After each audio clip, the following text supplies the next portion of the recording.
Hello and welcome to Breakfast All Day. Matt here with Christy and Alonso. Let Him Go is the only sort of wide release this week. And Christy, why don't you tell us about it? If you're doing nothing else, just, it's a slow news day. Go to the news. I mean, it's not a good distraction. It's kind of a stressful movie, or it eventually becomes a stressful movie. So Ma and Pa Kent from the DC universe are out for revenge. So Diane Lane and Kevin Costner play a longtime married couple living on a ranch in Montana in the early 1960s. He is a retired sheriff.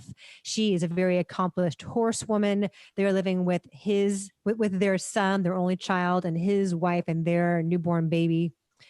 And there's sort of a sense of quiet dread from the very beginning in very subtle ways. And I wrote about this in my review for RogerEbert.com, that like the water in the kitchen sink is too hot, and a horse rides back on its own riderless, and a scoop of ice cream falls onto the sidewalk, and like little things, like big and little things happen that Diane Lane kind of shoves her daughter-in-law out of the way at one point to take care of things herself. Yeah. I mean, they really set the mood very effectively, very, very quietly here. The son dies. It's not a spoiler. The son dies. The wife, played by Kaylee Carter, remarries into a family that's sort of a notorious kind of mob family in the region. And he takes her and the baby off to live with his family in remote North Dakota on the family homestead. And Diane Lane and Kevin Costner are fearful that they're never going to see their grandson again. Diane Lane, her name is Margaret. She witnesses something on the sidewalk that allows her to realize that, okay, these people are in grave danger and I need to step in and take care of this. And so it's sort of like this quiet throwback Western, it's really steady. And it shows without telling. And it's the sense of place is very rich with vast skies and an increasing sense of danger. And then they get to the house in North Dakota, and Lesley Manville waltzes in from a whole different movie and tears the scenery up and chews it up and spits it back out again. And I love Lesley Manville. But it's about them trying to, it's about regret and redemption and this little boy, and the title Let Him Go could be interpreted in a multitude of ways as far as who's letting who go. And it's really good. It's a kind of like solid, quiet, grown-up drama that we don't see very much anymore. It's like the stuff of timeless cinema, but in the world that we live in now, it feels kind of like a unicorn, in its subtlety, in its restraint. It's like Sam Peckinpah in the intensity, if not necessarily the gore factor. I thought this was really terrific. Thomas Bezucha, who wrote and directed, he's adapting a novel, kind of came onto the scene in 2000 with a really great movie called Big Eden that was also set in Montana. And I don't know that he's really kind of lived up to that ever since. Like, there is a cult for the family stone that I am not a member of. He did a movie called Monte Carlo, which was pretty whatever. Like, I've been kind of waiting for him to sort of step back up into the kind of filmmaker I thought that he was going to be based on his first film. And I think this is now where that's happening. He really kind of, you're right. There is sort of this mood of dread and unease from the get-go before things really start going ass over tea kettle.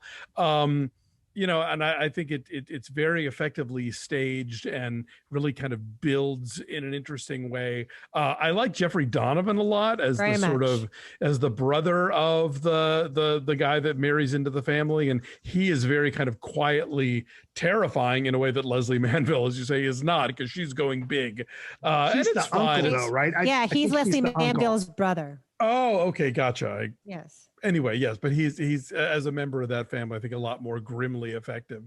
Yeah, I think this. I don't want to oversell this movie. It's not like perfect, but I think that it accomplishes what it sets out to do very well. And I was having heart attacks in the last half hour with some of the stuff that was happening. Yeah, this movie. One of the things I really like about it is that our heroes, Diane Lane and Kevin Costner, their characters, they know what they're getting into, right? As they're good at what they do. Like they're not dummies. There's no naivete there, right? Like they meet the uncle and he's like, well, one of you should ride with me. And they both immediately like, ugh, we know what this is about, right? Like they're smart. And I think what Diane Lane is doing in this, like, she's going to go and get her grandson back, whether or not and there's an argument there, right? She's arguing with her husband about that. He's not really into it, but he's still backing her up. The chemistry that they have, they're able to do so much with so little. There's a great moment when they're at dinner and he's asking her about, something she whispered to a horse. And I think that's such a great moment. And they really feel like they've been, you really do get the sense that they've been a couple for a long time. I mean, I did joke at one point to my wife, I'm like, man, just go get Clark. He'll take care of this. That scene where he buys some booze and you can tell they've had this argument so many times that they can only footnote it at this point. But right. They are both playing very sort of ranch people who are not big talkers, but boy, they communicate so much in other ways. I also it feels very, go ahead. I also love Lesley Manville in this. And this is an obvious connection, but I can't help but think Lesley Manville has been dying to take a role like Jackie Weaver got in Animal Kingdom. And she gets it. I mean, and she's terrifying in this, in a very, she shows this charm and 1 second you're like, oh, okay, she's a gracious hostess. And oh my God, she's going to eat these people. And I think she's chewing scenery, but she's so good in this that I think it pays off. She's really good. And she can do so much with so little. She's in Phantom Thread. And this is, very over the top in the other direction. And I like the kind of dichotomy of her with Diane because they are both these very protective mama bears. They both know how and when to turn on the charm when they need to get what they want. Yeah. Yes. They both know, given that we are talking about the early 1960s in the Midwest, how to use food to manipulate people as a weapon, because Diane Lane bakes this beautiful frosted lemon bundt cake before she, to try to use that to open doors and seem charming, but she's actually got a lot more on her mind. Lesley Manville insists that they all sit down and enjoy her for a nice pork chop dinner. And, so the way that they kind of exploit the traditional female roles is time in this part of the country is very interesting. Diane Lane's amazing in this. And I love the way the scene is shot where she sees what's happening on the sidewalk to her family. She recognizes that something is really seriously wrong. It's all done wordlessly and far.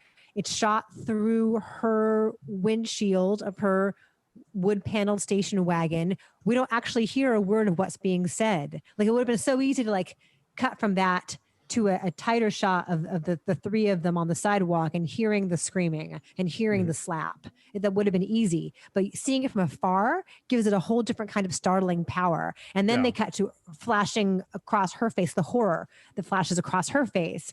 And she's so good at registering those emotions. And the relationship between her and Kevin Costner, it feels so real and so lived in.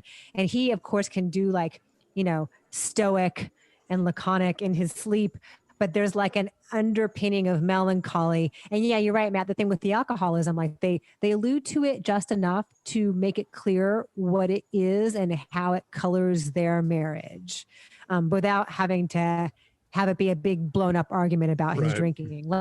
It's more effective. It was Alonso that pointed that out. Oh, was okay. Yes, it's more effective that they don't overspeak it. Yeah, a couple that's been that long, they've developed this shorthand, and they're very good at communicating to us what that is. I think I would like Lesley Manville more if, in addition to going over the top, she'd really nailed the accent. but there are moments where you can tell it's that British thing where they're doing an American accent, and you can just a little. They're missing it by a skosh, right? And doing the R's a little too hard, something like that. Yeah. So that took me out of it just enough where I was like, okay, calm down, Lesley Manville. Like you are coming in from another movie, but I understand what she's going for, and I respect that. If it worked for you guys, then awesome. I did also want to mention Boo Boo Stewart. I was going to mention him too, as this young Native American that they encounter who has run away from what they used to call Indian schools, where they basically like force you to learn English. And, it's the same kind of sort of anti-indigenous stuff that like the British used to do in Australia. And, we have our own sad, awful history of that in the United States. And so his character, I think, is there obviously as a plot function, but I think he brings a real humanity to the role. I was going to say, I wish there were more to him though, because he does feel like an idea, like a device, and he very conveniently shows up when he is needed to help make things happen. And that feels a little contrived, and I wish there were more to him. But not the actor's fault. No. That's just in the script. No, I think that I'm willing to let that happen because it gives us an opportunity, especially to learn more about Diane Lane's character that otherwise wouldn't really have come up. And so, yes, it's a plot device, but that's okay. I'm okay with that. Because then we get to see something that we hadn't really seen out of Lane before when she's riding the horse around. I really like the roles that Costner's, or like the kind of stuff he's settled into and started doing in the last few years. Kind of, I think he's settled into that older guy, gruff kind of persona that I think is working really well for him because he can do so much with so little. And so giving him these characters to play, you really kind of relish that. Is anybody watching his show? No. Yellowstone? No. I haven't seen but this does feel like a very understated version of like a Liam Neeson revenge thriller, right? Like this is like their version of Taken. I'm sure that's old-timey Taken. Exactly. I'm sure that's what helped sell it. Like, oh, look, it's somebody over 55 who wants revenge, But I think the beats are different, and the tone is definitely I think Neeson has made enough of these now where like this one is closer tonally to something like, what's the wolf one? The Gray. Oh, the Gray. Yeah, I love that movie. It's closer to the Gray than like, Taken 2 or something. Yes, or Nonstop. Exactly. Anyway, I like Nonstop, but I hear you. I'm saying 7.9. I said 7.3. 8. Okay, our number is 7.7. I believe Let Him Go is only in theaters this week. It is a focus release, so it's part of the whole Universal AMC umbrella deal, but that also means that it's a pretty narrow window before streaming, so it'll probably be like at home by early December. So if you're not feeling comfortable by going out to see in the theater now, and I totally get that, you won't have long to wait for it to be streaming. So check it out then or now or whenever. Thanks for watching. Like this video, subscribe to our YouTube channel, follow us at BeFastAllDay on all the social media, and check out our Patreon page at patreon.com/BeFastAllDay. We are having a heck of a new season of The Mandalorian to talk about in Disney Plus, and also because we can't get enough Nexium in our lives, Seduced on Stars, which is actually better than The Vow in a lot of ways. Anyway, more of that over at our Patreon. Thanks for watching. We'll see you guys next time. Bye. Bye.